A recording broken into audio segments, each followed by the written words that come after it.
Hi, I'm Becky Bradley, and this is the Feel Good Always podcast. Today's episode is deeply personal. I'm joined by my daughter in law, Abby, and we reflect on the life altering journey that began after the heartbreaking transition of her sister and my daughter, Keira Bradley. This conversation is about grief, but it's also about transformation. It's about what happens when your world is shattered and you begin to see everything differently. We share our journey through those first days, the signs and connections from Keira that left us in awe, and how that sense of awe sits side by side with tremendous pain. Abby speaks to how that unraveling led to healing, her self discovery, and eventually it led her to the gift of sacred presence. And then, just as she began to rebuild, life asked her to surrender again, this time with the sudden passing of her dad, Bob. We talk about sibling grief and parental loss and the pressure of being the strong one and the many, many signs. So if you're listening, I don't believe it's by accident. I know you will hear something today that you're meant to hear, something to help us all move more fully into Feel Good Always. So let's begin. Welcome to the Feel Good Always podcast. I'm Becky Bradley, and this is real stories of love, connection, and remembering who we are. And I'm here with Abby. Abby is my daughter-in-law. Welcome. I'm glad that you're here. Hi, I'm happy to be here with Yeah. you. I'm going to read a short little bio Okay. about Abby that I Okay. wrote myself. Abby is my daughter-in-law. She's a sister, a wife, a daughter, and a longtime mama to her beloved fur babies, Cosmo and Mac, and soon a mother to her first human baby. She's a former college softball player who went on to coach both high school softball and cross country at Lincoln High, where she graduated from. She's a lover of Taylor Swift and a self-proclaimed bird enthusiast. Abby has worn many hats with grace. She spent several years teaching high school history and now works one-on-one with homeschooling families, creating individualized education plans for students from kindergarten through 12th grade. At any gathering, Abby is the one making the new person feel welcome, especially the kids, always asking thoughtful questions and making sure that everyone feels seen. She's kind-hearted, grounded, confident. She's not afraid to speak her truth and to stand fully in that truth. Abby was always going to be part of our family, and I did, in fact, see her coming long before we really knew that that was true. And so that's my little bio about you. It's hard to write a bio when I could probably write books and books about you, but we'll start there and then we'll move on to It's pretty much the basics. Yeah. Cosmo and Mac were the most important parts of that, to me anyways. So this Feel Good Always podcast was born out of my daughter, Keira, Abby's sister, transitioned in a UTV, a fatal UTV accident in December of 2023. So it was about a year and a half ago. And my family and I, obviously, this was soul crushing, very hard for our family and for all of us. Really the worst possible thing that could have happened. Yeah. But through that, we started having profound experiences pretty much immediately.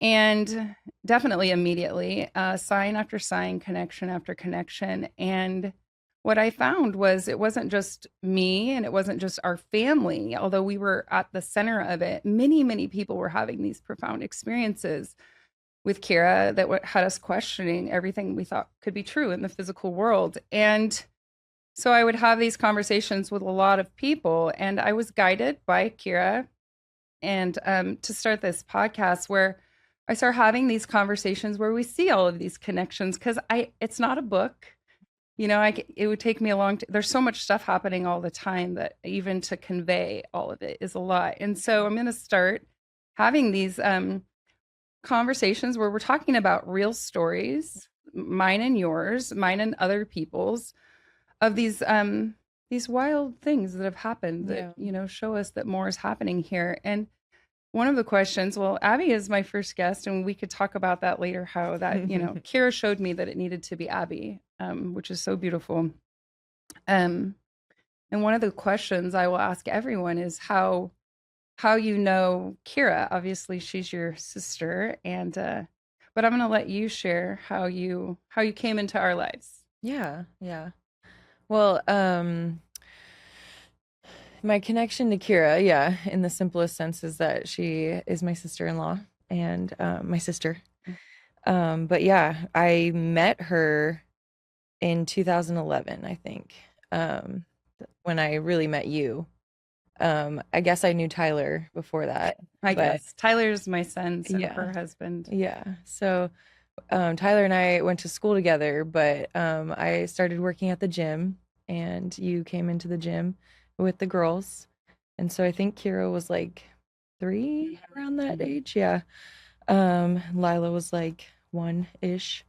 And yeah, they were very little, and you and I just connected immediately, like very strongly, like just got along and didn't just like get along, but like you and I like talked like every time you came into the gym. And um for some reason, yeah, we just had lots of things to connect about. And I knew your son went to my school, but I wasn't like friends with him, not super close friends with him. Mhm. So but I always thought he was a nice guy, you know.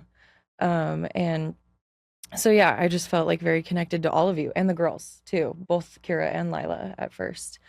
And yeah, I remember like when she was little, she was very, um, what do I want to say? Like free-spirited kid, very silly, very like, in her own world, doing her thing, like just doing whatever Kira wants to do. And very like loud and fun and vocal. And um, yeah, she is a lot like her brother in that way, I Yeah, she's think. definitely like Tyler. I think that they Yeah, got it from each other. very, very, yeah, just like doing whatever she, felt like doing. And she would say things that are so out of nowhere, out of left field, as some people would say, but it was like straight out of a different universe. Like Hmm.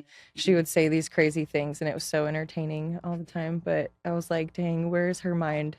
It's like literally like out in the ether. Like, Yeah, yeah, I she's, felt that very much. Like raising Kira, we all kind of were like, "Who is this kid?" mhm, Because even on Earth, she's had a strong connection to people since she's transitioned, and I people that even with people that never have met her, and I often say, yeah, on Earth she was like that, like mhm, just out of this world. I mhm. do want to add a little to your story Okay. about meeting because I you guys had gone, you and Tyler had gone to Sadie Hawkins together, but I never met you. This was your sophomore year. You guys don't get together till 2 years later. But they had gone. Abby had a boyfriend. I think she ditched Tyler at the Sadie Yeah. Hawkins. One day I was sitting there on the couch, and this is how that it happens. I had this thought, Abby Lund. You just kind of, I didn't think much about you, but I thought, what about that girl, Abby Lund? And I stalked you on Facebook, and you look pretty perfect. And not the way you looked, that too, but and just everything you had shared. I was just like, oh, this girl. And so I started kind of think I tell Tyler, what about Abby Lund? And he was like, Mom, I don't even talk to her. We didn't, that was okay. So it kind of became a joke around the house. What about Mhm, Abby Lund? And then of course you start working at the gym. mhm. She appears. I start thinking about her, and then she appears in the gym. And it was more just of a joke. And then I remember at some point, it might have even been before that. It was a year before you started dating. You were a superstar athlete. You intercepted a ball at the I Powder think it Puff. was like that following fall, Okay, yeah, after we had met at the gym a couple times, yeah, okay. because I started working there, and then that was Powder Puff that fall. So she's playing Powder Puff, and she intercepts the ball, runs it down for a touchdown, and I'm sitting in the stands, and I mean I knew you, I thought you were great, but I turned to Michelle, who is Tyler's stepmom, and said, "There's our future daughter-in-law." I mean, this was, I think, a year before you started dating, That which, was in 2011, yeah, which so is this was long crazy. before you Yeah. even started dating. And Yeah. so I saw you coming, and it was always kind of a joke that I handpicked Abby, but really, once they got together, it wasn't. It really. I think I saw. I know I was seeing you ahead of time. You were always coming. You were always going to be part of our family. And especially since Kira's transition, that I've seen all of these connections, that it's not a coincidence that I Mhm. called you my daughter-in-law. You didn't become my daughter-in-law because I called you that. You actually had your own relationship with Tyler that had nothing to do with me. And but it's really beautiful to see those Mhm. connections and to know how connected we were Mhm. immediately. And I feel that way with certain people, um, where you just know immediately that, like, and I understand it way deeper now, but I Right. did know enough for me to say, there's my future daughter-in-law before you were even dating. And Yeah. even when you were young, I would say, It's like your soul just my soul put knew. that out there and like, yeah. Hmm. Yeah. Even now, especially what's happened now, um, with Kira transitioning, and everything that's happened with us, I can see it a lot more clear. And so, what I want to talk to you about, I really want to talk about, and I know like you and I haven't, and we talk about everything, but really talk about that day when we got the call. Mm. You know, we got the call that Kira had been in an accident, and then we called you, and you were together with Clint and Maddie. Maddie Mhm. is Kira's sister, so Tyler and Maddie, and then her boyfriend Clint. You guys were all together, Yeah. and then you came over, and so kind of, I know from that moment, our family just, we stayed together. We were already very close, and so Yeah. Yeah. I do think it's different now. You know, we were definitely a tight-knit family beforehand, but now it's like, you know, on a different level, you yeah, know, and we're part of this club that nobody wants to be a part of, but um it changes you. It changed all of us. And yeah, I think some people can have the reaction of drifting apart from each other or it being too painful to be around each other. But hmm, I understand I that. think in our experience, it seemed like the only thing to do Yeah. was to, um, you know, stay connected to each other and draw even closer to each other. Yeah, you guys lived on our floor of my office for 10 weeks, Mm-hmm. and then once you were ready to go, you needed to. Mm-hmm. Um, it felt like, how do you ever Yeah. move on from anything? And it's not that we moved on, but like, how do you get out of that space of needing to be together 24/7?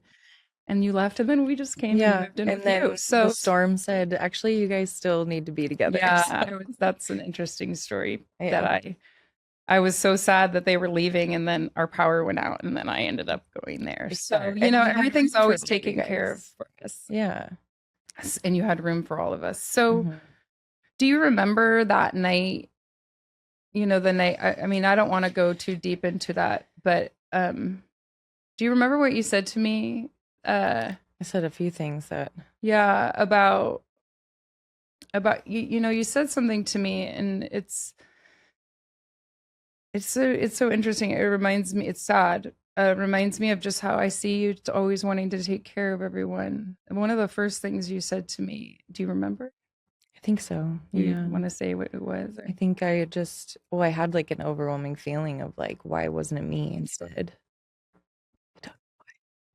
yeah, I mean, I do know why. I mean, I know what I was like thinking, you know, and like it just like she was 15, about to turn 16, and I just I thought about myself at that age, and I thought about all the things that I got to do after that, you know, and I got to have a beautiful life. I got to do the things that I was striving for and accomplish the goals that I wanted to, and go to college and play college softball and get married to the love of my life and have those experiences. And I felt like I got to do it. Why didn't she get to do it? Like that's yeah, so unfair. Like I could have, you know, it just yeah, I don't know. That's where my brain went yeah. that night. And it was, I just want to say that for me, because I consider you like a daughter, also, like I'm your, like to have this news of Kira, which is just, wrapping my mind around that and then looking at you and just you saying, why wasn't it me? And it was like, what? Like, yeah, that moment with you. Why wasn't it me? Like, I don't want it to be any of you. And, Right. but you know, it's you. That's who you are. You want to take care of everybody. What can I do to help? Even this wild thought of like, why wasn't it me? And That's kind of what I saw from you. I mean, you took care of me. You and Tyler and everybody took care of me. Oh, man. And I saw you doing that. And Kira would send me signs around that about that you had been busy taking care of everybody, you know. And I know so through all of this, you know, and it's never over, just to be clear. There's been so many changes. Well, we could talk about, yeah, let's talk about like that part of you and like what has shifted since Kira and the connection you have to her through signs and Yeah. all of that. Yeah. Well, that like I think my response to this and how I was, acting of like what can I do to help, and I think a lot of that time that we were initially at your living with you guys and um I felt like the only thing I could do was try and help my family in the ways that I could, which whatever that meant, sitting there with you guys, crying with you guys, or doing the dishes or doing the laundry or, just like cleaning up or making sure that everybody had food or something. That was like very much, I think, like a trauma coping response. Like, Yeah. um, and it was like the easiest thing for me to step into, especially like this was an experience obviously that like isn't normal, but new for me and my husband trying to navigate all of that, and he was very much taking care of you guys. Yeah. And Yeah, he was. I um it felt like the right like path to just step into like taking care of him, Mm-hmm. and um yeah, I think like I was on a journey for a while of not really understanding how to take care of myself in Yeah. those times. And, that was a process. And I think part of that process too was eventually telling Tyler, like, we need to go back home, Yeah. and that was hard. That was a really hard thing to do and to say and to, Mhm. um, yeah, to have to do. Um, But yeah, I think, when things like this happen or when you're grieving in general, it brings up all the things, not just the one thing, and you're suddenly having to face yourself in a lot of ways that you Yeah. never, thought or realized before. And not just that person and your relationship with that person or your relationship with death or, not just those things, but yeah, it just kind of brought up a lot for me, and I had a lot of, um, yeah, I don't want to say like self-reflection, but I think it's more of like learning about myself. It was unpacking my own self, Yeah. um, and yeah, and then all the connections started, and that just really started a whole new journey for me and our family, all of us. And Do you want to share? Because I think, you know, part of there's all this pain, right? Which we're talking about, which it mhm, sits side by side. It mhm, sits side by side.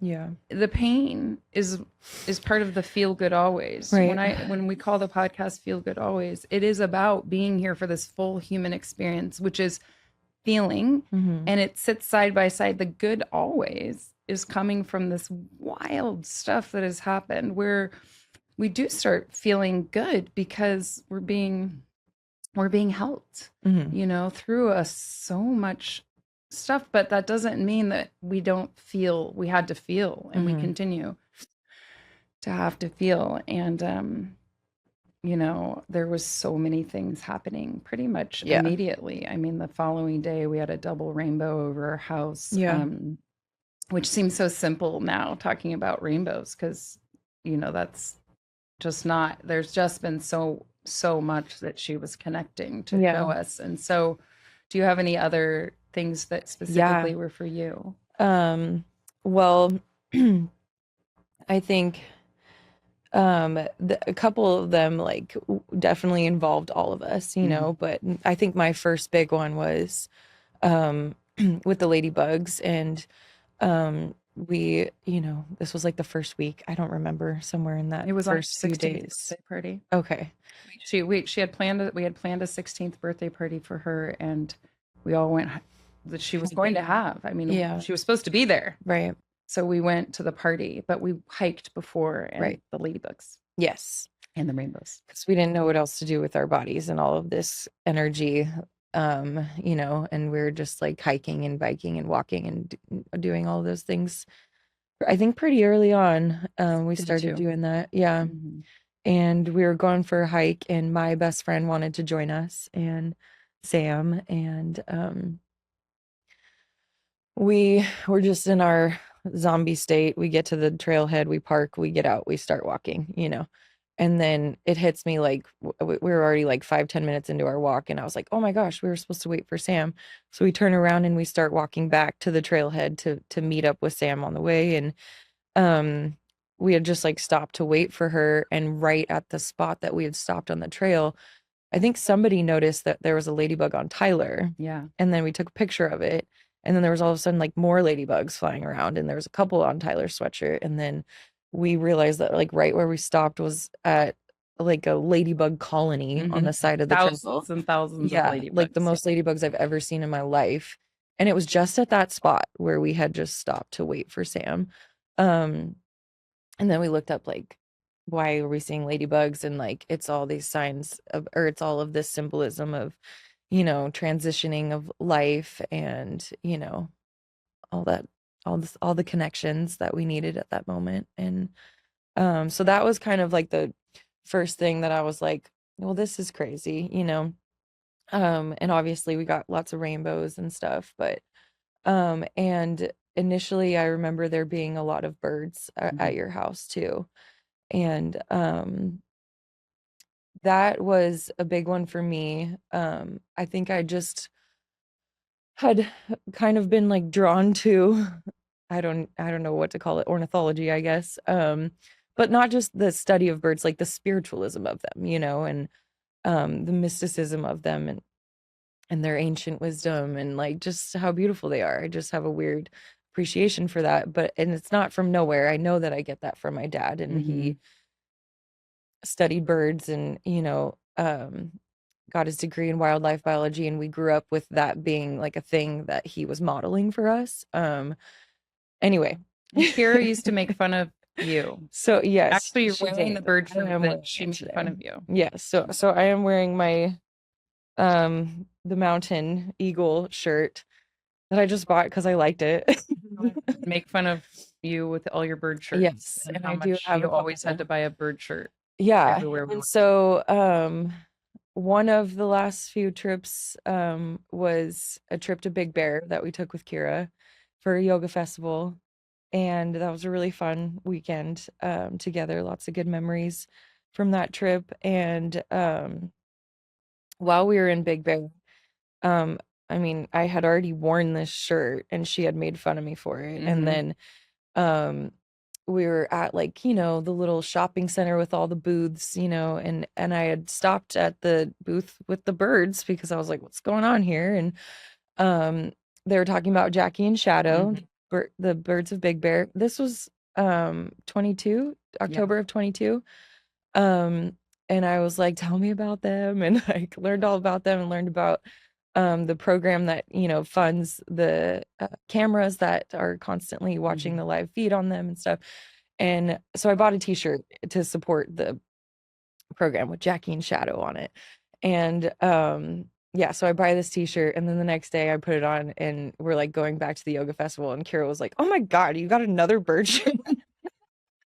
I was just like, yeah, constantly giving me a hard time about it. And of course, like one of the first things that I'm starting to notice after her transition is all of these giant hawks around the house, you know, getting our attention, or literally just like we're talking about something, you know, a connection with Kira or something, and a bird flies right in front of our windshield, Mhm. you know, a giant hawk. And it It wasn't happens just so like, much. yeah, Yeah. it wasn't just like oh, now I'm noticing the birds. It's like they were in my space, you know? And so yeah, I think that was probably one of my first big connections to her. And, you know, just like being opened up to like, okay, what are you trying to show me? What do I need to see? And that's been a part of my journey too, is it's not always like this big message or like, oh, you know, whatever I'm talking about. Yeah, sometimes it can be confirmation, like the tree falling in Costa Rica or whatever, you know. Yeah. Like sometimes it can be confirmation like that. But I think a lot of my journey with all of this has been um the need to just stop and notice it.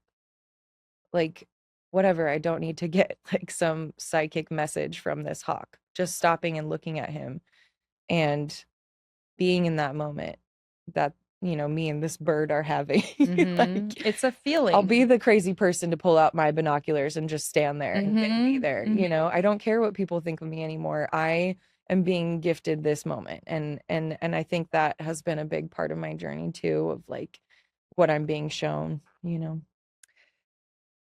I love the bird connection, and we've had Mhm. um, so many bird Oh, connections. yeah. Yeah, and especially you. And then on her birthday, would have been her 16th birthday. I remember you went outside and looked up at the moon. Do you remember that? Oh my gosh, yeah. Yeah. Yeah, that was cool. And, you know, this is definitely something that like happens all the time in nature, but I I just never saw it before. again, this is like those things where it's like, yeah, but noticing that moment and being present in it Yeah. is, you know, what is important. And yeah, there was like a perfect rainbow, right? Ring around the Yeah. moon. Yeah. Yes. Around a nice, I don't remember if it was totally full, but it was a bright moon. And And what I remember about it, so first of all, I had never seen that. You walk outside, we're all just really not well, yeah, you know. in the We're all darkness. in Yeah. it's very dark. Um, we're trying to live through the worst possible thing. We've already lived through the day after Christmas Eve Eve. Now It's her we're living birthday. Christmas, her birthday, all, and we're 12 days in. Yeah. And Yeah. it's just like, how is this possible? And we're living moment to moment, and you go outside and you're like, come out here. We all are like, there's a rainbow because she's already sitting around the moon. And then we look at Mhm. the time and it's 11:11. Yeah. The picture you took Yeah. was at 11:11. Mhm. And those were like those beginning type of things. There was so many things that had already happened. I think we started keeping a list, and there were just like probably like 25, 30 things within the first Yeah. week. It didn't matter to me. I Mhm. was like, I don't want to be communicating with my child through signs. I'm Right. sorry, but Yeah. they were all It things is that we a were being given. difficult thing to grapple with at first, especially if, you know, you're not, I guess, already open to that or Yeah, like have those experiences. I think it was hard for all of us at first yeah. because it's almost like you don't want that, but then you're like, but this is what I have. Like, yeah. So the one thing I want to say, so there's so much that has happened since then. And I watched you change. I watched you grow. I knew, you got into therapy. I mean, everybody needs therapy. You're very much, you remind me so much of myself in the sense that you do a lot. You just keep doing and doing and doing. You have Mhm. an amazing energetic capacity to do a lot, sometimes maybe at your own expense, which is exactly been I always say I'm like a recovering overdoer Mhm. because over functioning, and I saw you start to let you had to. You were kind of forced to take care of yourself. So, just I saw changes in you and Tyler and everyone. I also was just like, why is this happening to them? They're so Yeah. young and having to experience this, and just in awe of kind of all of it. Then also watching you all be in awe of everything. Um, and so I want to, so at this point, for me, and if as people listen along, they'll hear me share a lot of the profound experiences that I've had because they're just, it's just, it gets to be almost too much to share because it's like so out there. Um, it feels very normal to me now, Mhm. but at this point, maybe a year in, I was very clear that I was being guided and led for something very big, Mhm. because the things that were happening, and I'm not talking about rainbows around the moon. That's not what I'm talking about. It's much bigger than Mhm. that. I'm talking about really big, profound things where, you know, where I would have thread after thread after thread of connection and knowing things. And by this time, Kira's, I can connect with her. She's telling me what's happening in other people's houses. Um, I could literally be like, tell me what Tyler has somebody's in it, Tyler would have somebody in his mind, and Yeah. she would say, she would be able to tell me who Yeah. it was. And, wild experiences, because I was not connected, or I did not, I'm sure I was connected in this way. I just didn't really know. And so at this point, like a year, maybe 9 months in, I'm just like very clear that this is very big, and that our Mhm. family is experiencing a level of connection that I have not heard of before. Um, and I know that what we just shared, people have heard of, Mhm. but it's way beyond that, that Mhm. can't be shared in one little podcast. Yeah. It's way, way beyond that. So I was very clear that that Kira left Earth to help on a higher plane. Mhm. And yeah, if I could have chose it, I wouldn't. It's why I knew ahead of time, her whole life, worried about her. Yeah. Um, and so, which I want to come to talk about your dad, Mhm. because um, I'm just going to share that. So Abby's dad, Bob, he was there the day immediately. He was the first person I called Yeah, he was the when first person you called when I Kira. had to start.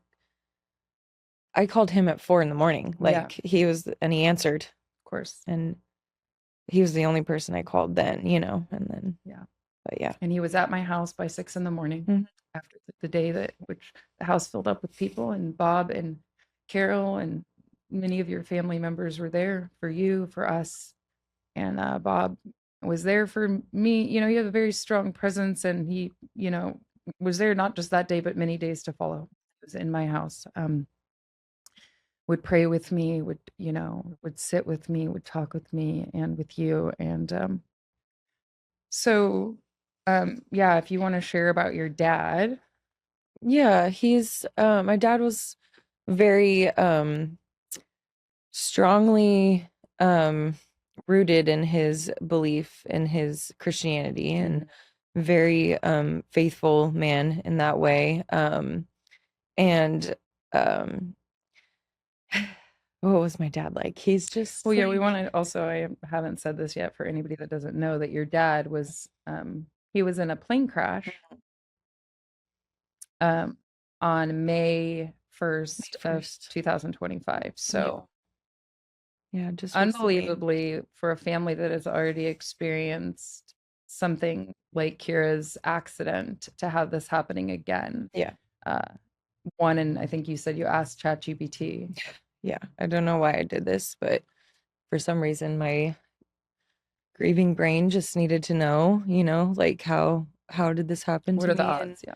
and why, or like not why, but like how, and what are the chances of this absurdity? And yeah, 1 in 200 million for Yeah. me to lose family members both in this crazy way. Very tragic. Mhm. And I saw a light blink in there Yeah. in the other room. So, yes, I want to say about that there, this is partially why you're here, I think. Before we talk about Bob, we are talking about Bob, but just that day of finding out, and Mhm. then um because I was in Costa Rica by myself. I never go anywhere by myself, but I happened to be there by myself. The circumstances, the person that was supposed to come couldn't come, and I was with a I was on a retreat helping, but I was in my own place, and I that day I was having powerful synchronicities, and a very, the energy was very high. I was seeing all kinds of angel numbers, and very strong connection to everything. It's a feeling. But one of the things, I took a walk from the hotel to the center of town by myself, and I kept having pictures of you pop up on my phone, and I sent you a text, you and Tyler, and said, Even the 3 days leading up to it, I had been in your featured photos, I think, every day, and you had yeah, sent me every day. You were like, Kira's, you know, keep sending me things about Abby. She's wrapping you in love or something yeah, like that. Yeah. yeah, I kept sending it because I, Kira can use my phone. I will, and I knew I had this feeling. I did not know anything had happened to your dad, but I knew literally 20 minutes before I found out, I sent you a message that said, Kira is with you. Of course, she is always with you, but she's making it very clear. It had been 3 full days, and you were every single featured photo. You kept popping up. And I also kept seeing black dogs. That can be a sign for me. I saw like 5 on my way over there. Every license plate was like 222, 333, 444. It was triple digits the whole way over there, like 40 cars. And then when I sat there, I wrote something. What happens is when I write, it just kind of comes through me. And I wrote about always being exactly where I'm supposed to be. Um, and a black dog came and like laid by me as I was writing. And then I walk out, and I had met this guy yesterday, the day before, and his name is Tyler, which it's not lost on me that I end up on a conversation with Tyler a few minutes later to find out about your dad. But I end up running into him again in Nassau, Costa Rica, and we walk back. And so at this point, I'm just getting all of these signs and connections. It was very, very high energy, including the really big part was 20 minutes before, just being like, I don't know, Kira's with you. She was showing me ahead of time, which now I understand, because at this point, your dad has been in this crash. I don't know about it, Right. but I know he was using me as a bridge, you know, so that I could have this conversation with you and to see. And another thing I want to say is it was May 1st. So this is May Day. And I had multiple conversations. What happens for me is the energy, I can hear things, and the word Mayday, Mayday, Mayday, Mayday. Everyone around me at this coffee shop was talking about Mayday. And this other woman from South Africa, she starts talking to me, and she's also talking about Mayday.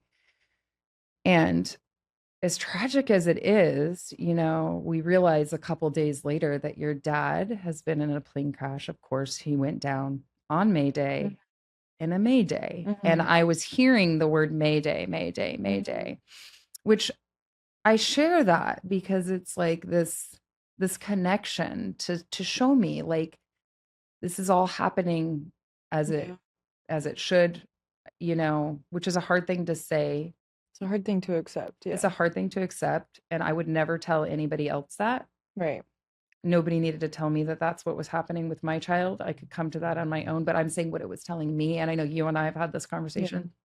So all of that happens, and then I go out. I'm just like, why am I here in Costa Rica and not with my family? I just can't even begin to understand that. Um, and I have to talk to Tyler. Yeah. You don't even know yet, and I have to talk to Tyler and Yeah. listen to him. Just be like, I can't believe this is happening. I can't. And I'm just, spinning and it's like Kira's here, and I'm just like, I know that there's a lot more going on here. Yeah. And then also at the same time, I'm just like, what is happening? And then I walk out to the ocean, maybe like 20 minutes later. The second I'm out there, maybe 1 or 2 minutes, and a double rainbow appears, which is your dad and Kira. And so I wanted to share that part. And then your dad has been very connected to me. But once I saw, I was like, wow, Abby, because I feel like obviously this has been really hard for everybody with Kira's transition, but being her mother, um, not that it's comparative, but just incredibly hard for me, the level of surrender that I had to get to. And then watching you and seeing Abby's being asked to surrender again, not only again, but a continuous surrender to no, really asking you to surrender and open up to more. I mean, I could see it, and I was just like, okay. So to hold that space, and I believe when I wrote those words about being in Costa Rica, I'm always right where I'm supposed to be. I was there because I needed to be, to go back and be right next to you as you guys went through that probably would have been in Yeah. order for me to stay in the energy, it would have been a lot for me, and Mhm. you guys were totally capable. Not that we weren't all together immediately once I got home, but Right. it's like I was right where I was supposed to be. Mhm. And so, yeah, I'd like you to share. I know there's so much with your Yeah. dad and the connections. He has just been just like Keira, just a wild amount of stuff that he has shown us all. Yeah, and I mean, he was a big part of my journey in the last couple years too, and um like I think there was a lot of, grappling between our different like beliefs Mhm. about but Because he was a very faithful Mhm. Christian. Yeah, but the one thing that he always like made sure that he was supporting me in, whatever way he could and was there for me and however he could show up, um through all of that and was there to just listen or cry to, Mhm. and like I was looking through my notes today and I have a lot of my gratitude lists my dad is on, Mhm. and um journaled about, just hanging out with him and my new interest in ornithology, which I would say got some more steam after Kira transitioned. It was something that I was looking to help my soul heal in some way. And my dad was really excited about that because he was very into that and literally like wrote his dissertation on birds. So Of course he um did. he was very open to that and it just like strengthened our connection in the last year and a half that I got him, I know he and really yeah, helped you, through this pain that you were living through. And I'm sure it was really, really hard for him to watch you. yeah, That's why he showed up immediately to watch you have to walk through Kira, the pain of Kira's transition. yeah. And he had just lost his sister the prior October. So, Mhm. um, different obviously when you get to live a whole life with your sibling, but yeah, I think him and I have always been close, always. Um, but especially in the last year and a half.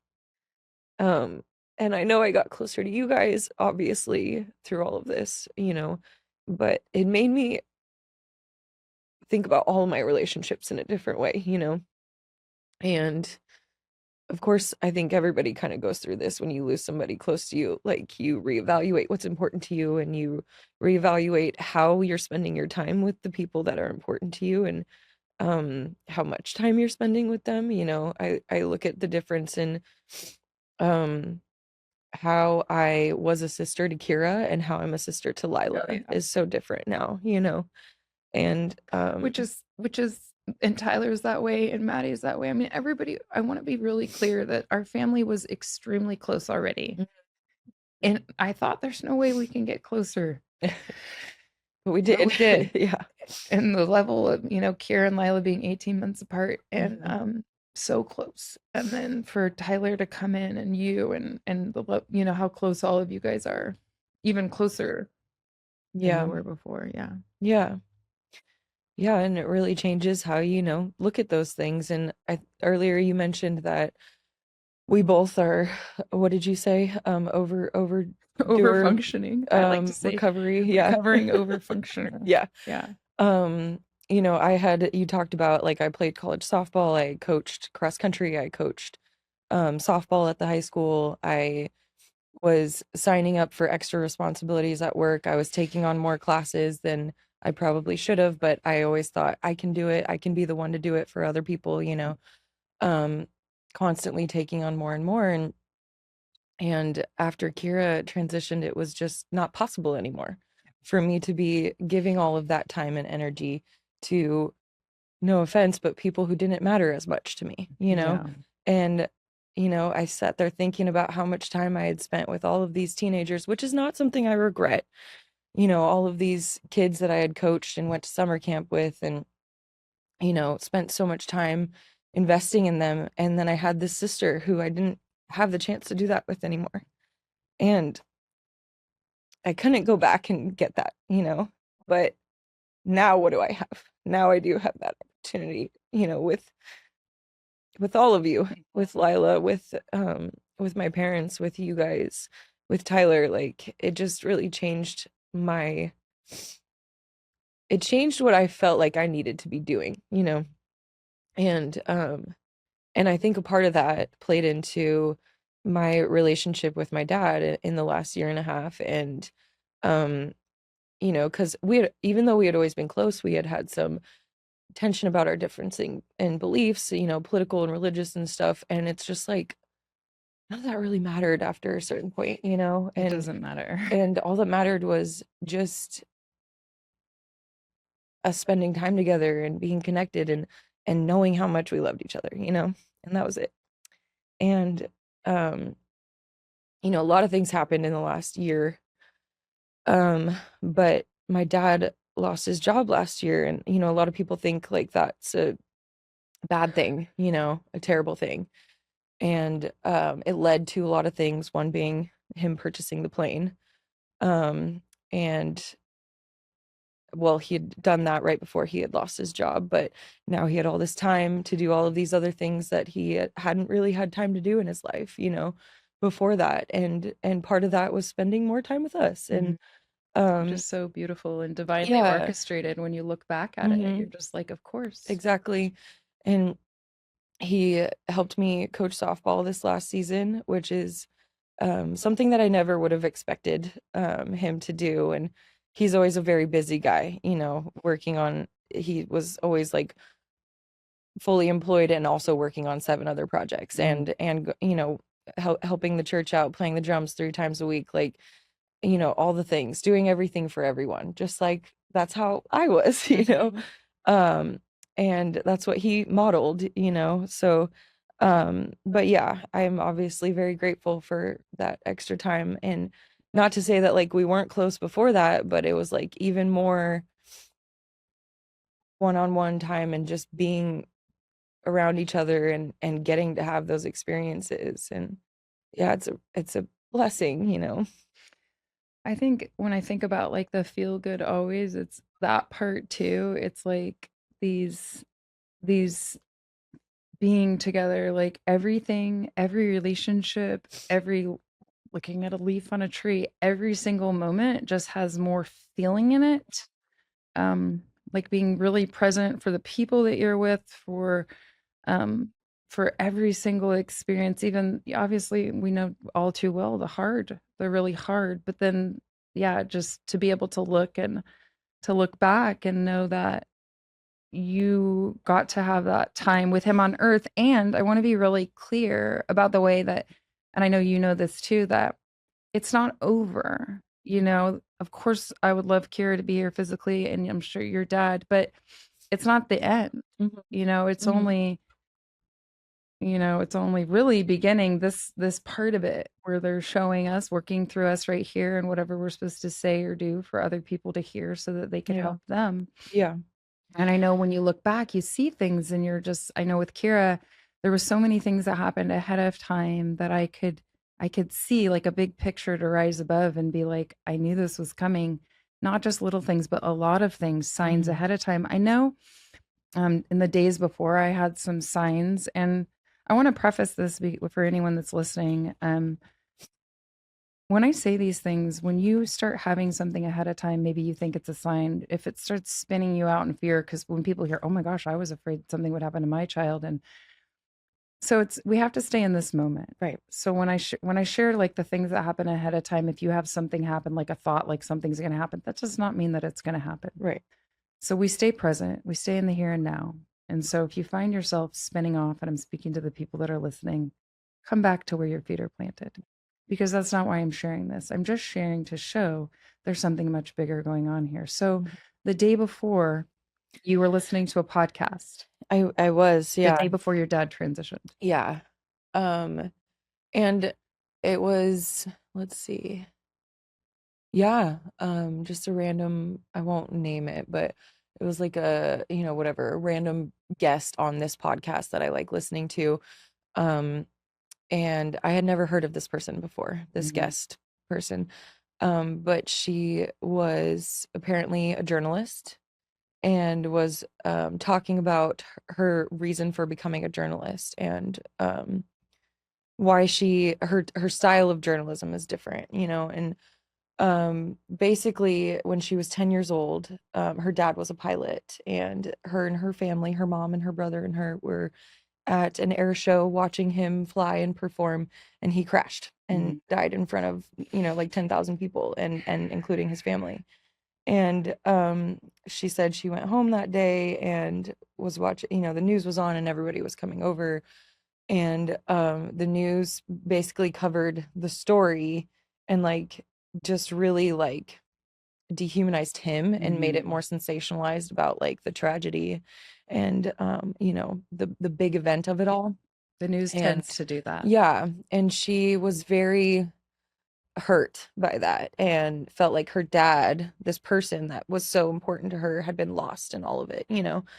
And so she kind of like made that like her mission to basically, if she was reporting on somebody's worst day ever, to try not to make it worse, Yeah. and to try and remember that these are human beings going through their worst day ever. Yes. We could And do a whole we podcast could on we could talk about that a how lot. media, ugh, yeah, and uh, how the media can take, yeah, because it happened to us. Like, I don't watch it. I never did.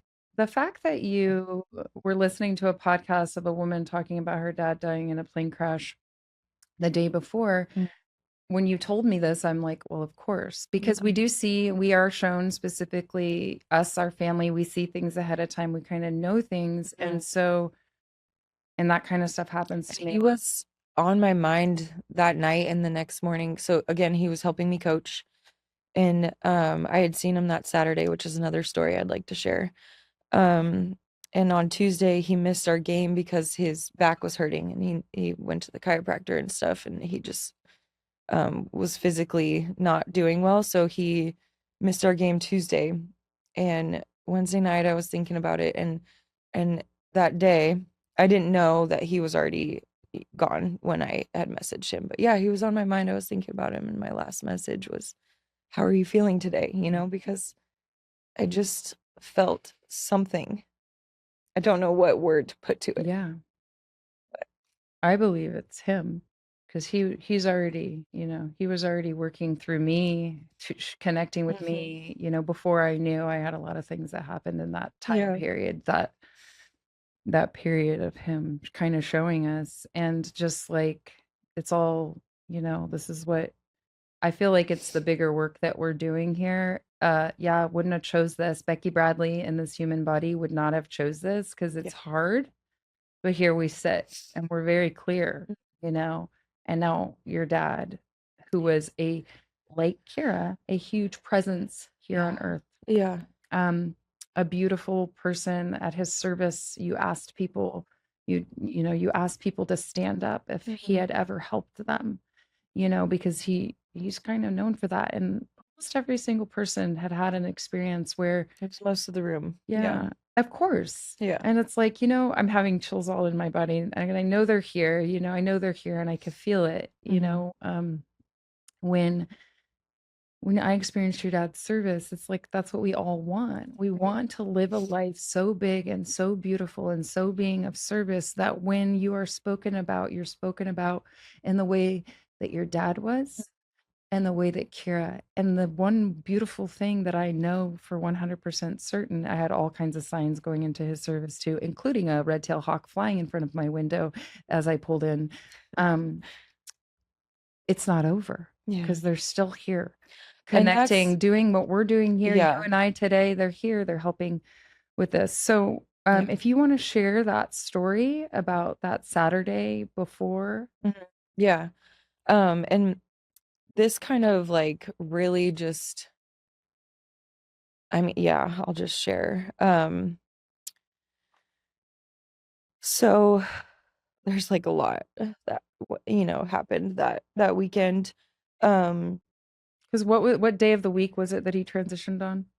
a Thursday. So this is the So Saturday this before. is April 25th, I think, or Mhm. 26th. I can't remember which, that Saturday.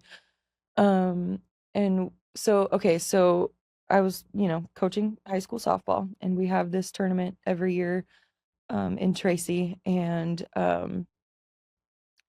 again, I am going through this other major life thing of Mhm. being pregnant, Mhm. and Tyler and I did not exactly plan this timing, so I was going through a rough first trimester while I was coaching and, trying to manage all of that. So, anyway, not an excuse for this, but it's just how it worked out. But we had the tournament scheduled for, I think it was like April 5th or something like that. I don't know, early on in April. And we drive down there and they had rescheduled the tournament and they hadn't like included us on the email list. It was posted on their website. And as a coach, I just dropped the ball on that and like, okay, so the tournament got moved to like 3 weeks later, which is weird. It's never happened in all Mhm. the time that I've played and coached there. Um, that's never happened. So I was just like, that's weird. Okay. But whatever. And so then it got moved to a weekend where Tyler and I had tickets to go see Kendrick Lamar and SZA perform in Texas. And I think we had the flights, like place to stay, everything was like done and paid for. And I was like planning on taking that trip. If I was feeling good enough with my pregnancy, I was like down to go. But then, our tournament got rescheduled and I was so close to being like, sorry, LHS softball, but I'm gonna go to this opportunity. But I chose not to. I chose to stay home and, go to Tracy with them and coach and fulfill that responsibility. Um, and Tyler went to the concert and without me, and which was fine. Like I was happy that he got to go. But anyway, so all of that to say that was my dad came that Saturday, and that Yeah. was the last day that we physically got to be together on this earth. Um, and yeah, so our first game was at like 8 a.m. So we had to, warm ups at like 6:45, super early. And I've been really struggling with morning sickness. And I was worried about that going into the weekend. So my dad couldn't be there Friday, but could be there Saturday.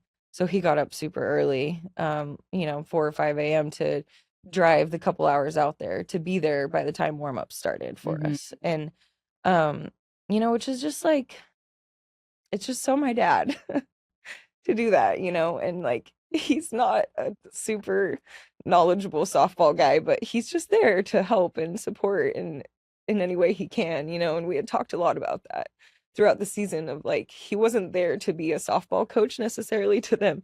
He was there to be, the dad and to just like be that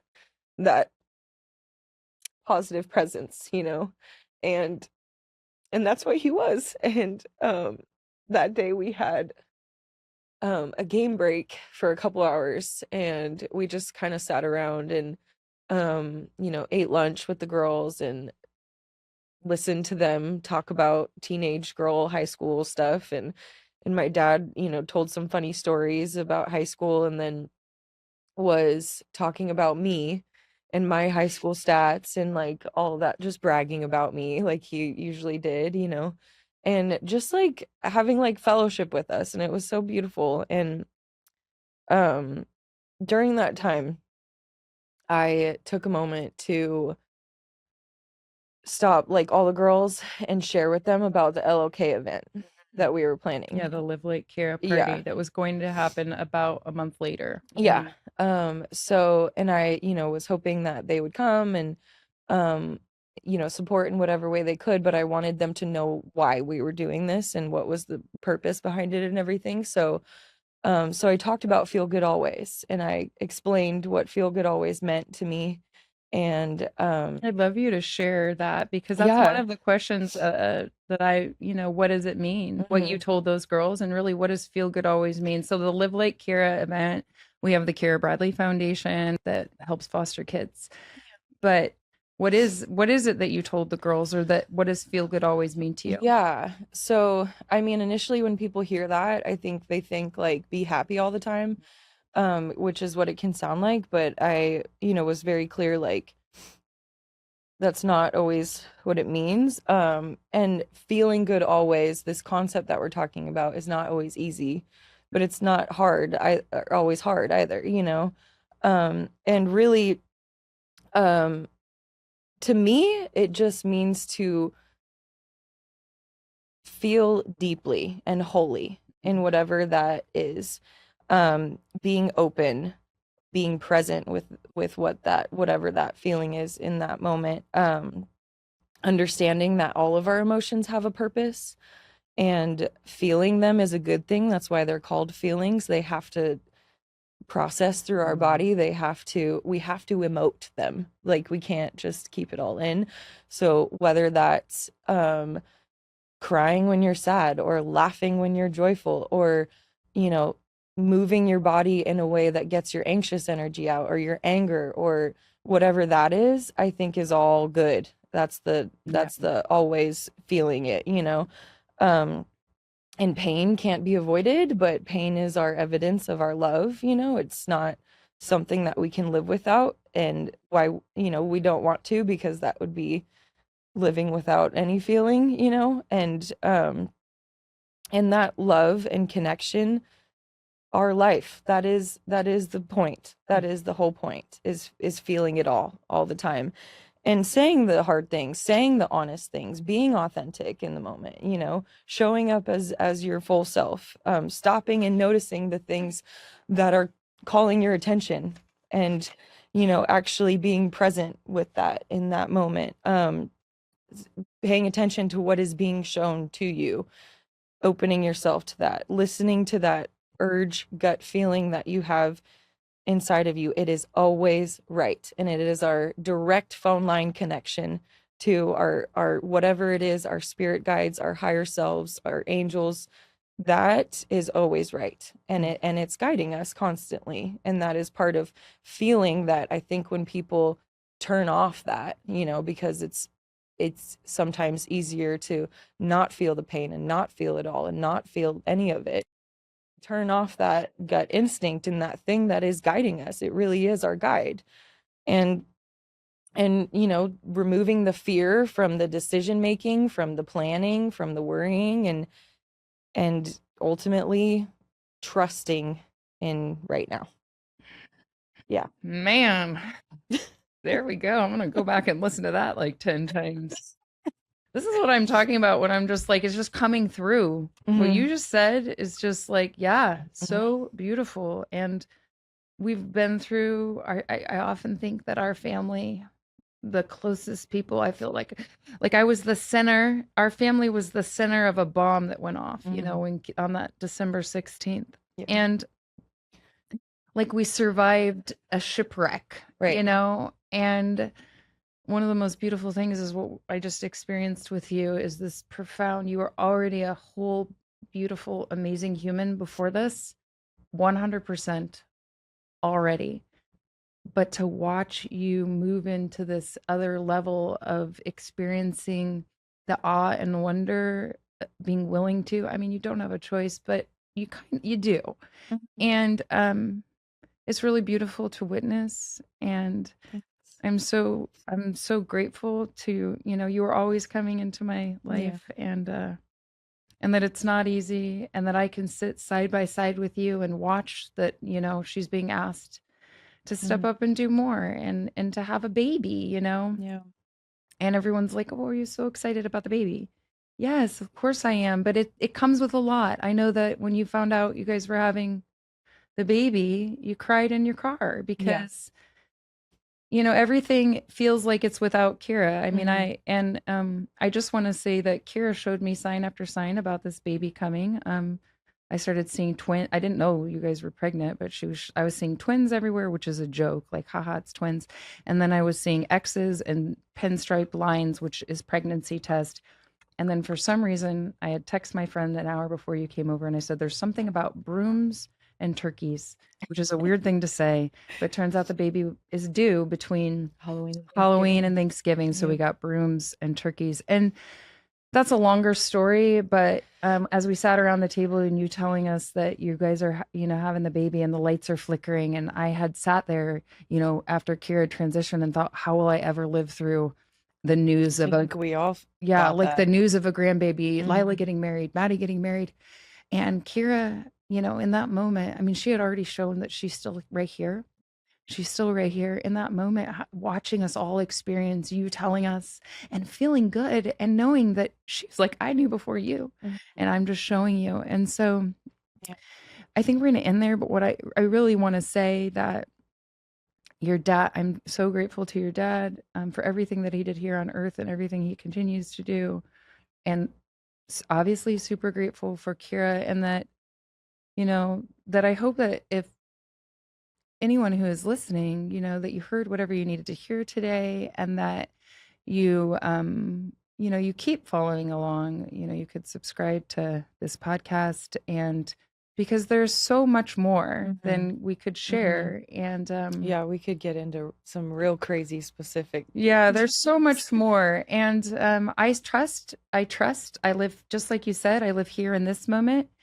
And I trust that whatever I say is what needs to be said. And I'm not attached to any outcome. I just want to, help people know that separation is an illusion. Yeah. Not only know it, but feel it. And I don't need to convince anybody of anything, but I'm sure the people that are listening, it's not by accident. So I love you. I love you too. Thank you. Yeah. And thank you for listening. Thank you for listening to the Feel Good Always podcast. If you'd like to help us make a difference in children's lives, you can donate to the Keira Bradley Foundation at livelikekira.org. If you believe this show could help someone, please share it, and be sure to subscribe on whichever podcast platform you use so we can keep spreading the Feel Good Always message. We share so much more, including countless signs, over on Instagram, Facebook, TikTok, and YouTube at Feel Good Always Podcast or at Live Like Keira. You can also find my writing on Substack under Becky Bradley. All the links are in the show notes. If you can, please leave a rating and review. It truly helps more people find these messages of hope and connection. Keep following along. There's so much more to come. And remember, we get good at feeling so we can feel good always.